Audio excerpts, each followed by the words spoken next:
Hello दोस्तों, स्वागत है आपका हमारे चैनल काजल वॉइस पर। बेटे की गैरहाजिरी में मेरा पति इस बात का फायदा उठाता और सबके सोने के बाद मेरी बहू के कमरे में चला जाता। कमरे में से चीखने की आवाजें आती थीं और एक दिन मैं उनके कमरे में जाकर बैठ गई और जो मेरे साथ हुआ उसने मेरे रोंगटे खड़े कर दिए। मेरा नाम किरण है। मेरे पति बहुत हंसमुख इंसान थे। हालांकि बच्चों के बड़े हो जाने के बाद उन्होंने मुझ पर ध्यान देना बंद कर दिया था और अपना सारा समय बच्चों को ही देते थे। जब मेरे बेटे की शादी हुई और बहू घर आई तो मेरे पति का बर्ताव अचानक बदल गया। वह दिन रात मेरी बहू को खुश करने में लगे रहते। मेरा बेटा एक कंपनी में मैनेजर की पोस्ट पर था और अक्सर उसे काम के सिलसिले में शहर से बाहर रहना पड़ता था। एक बार मेरे बेटे को किसी काम से 1 महीने के लिए शहर से बाहर जाना पड़ा। उन दिनों मेरी बहू की तबीयत भी ठीक नहीं रहती थी। वह रोज सुबह उठने के बाद भी थकी सी लगती थी।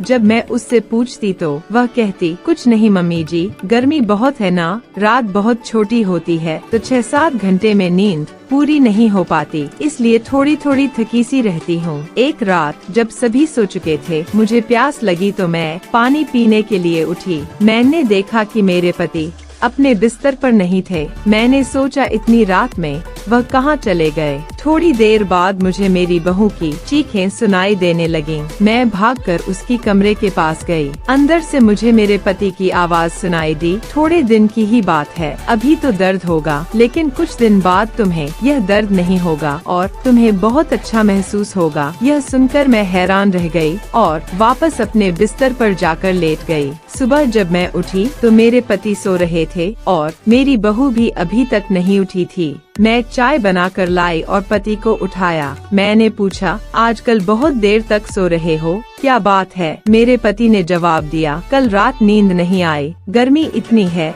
कि नींद ही नहीं आती। वही मेरी बहू नहा धोकर तैयार हो चुकी थी। जब वह कमरे से बाहर आई तो फिर से थकी सी दिखाई दी। मैंने फिर से पूछा, क्या बात है बहू, बहुत थकी सी दिखाई दे रही हो? उसने फिर से वही जवाब दिया। उसकी तबीयत खराब होते होते 15 दिन से ज्यादा हो गए थे। एक रात जब सभी खाना खाकर अपने अपने कमरे में जा चुके थे, तब मैं जल्दी से अपनी बहू के कमरे में चली गई और उसके बेड के नीचे छिप गई।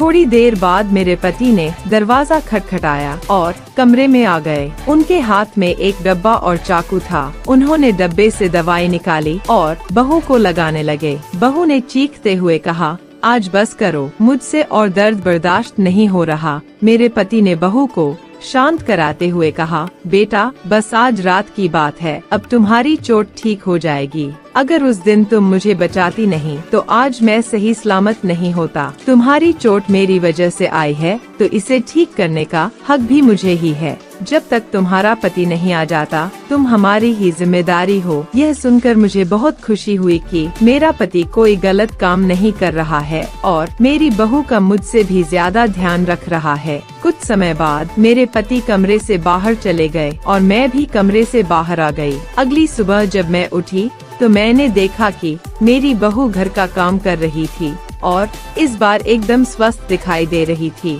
दोस्तों, आशा करती हूँ कि आपको मेरी कहानी पसंद आई होगी। अगर अच्छी लगी हो तो वीडियो को लाइक करें और चैनल को सब्सक्राइब करें। मिलते हैं अगले वीडियो में, तब तक के लिए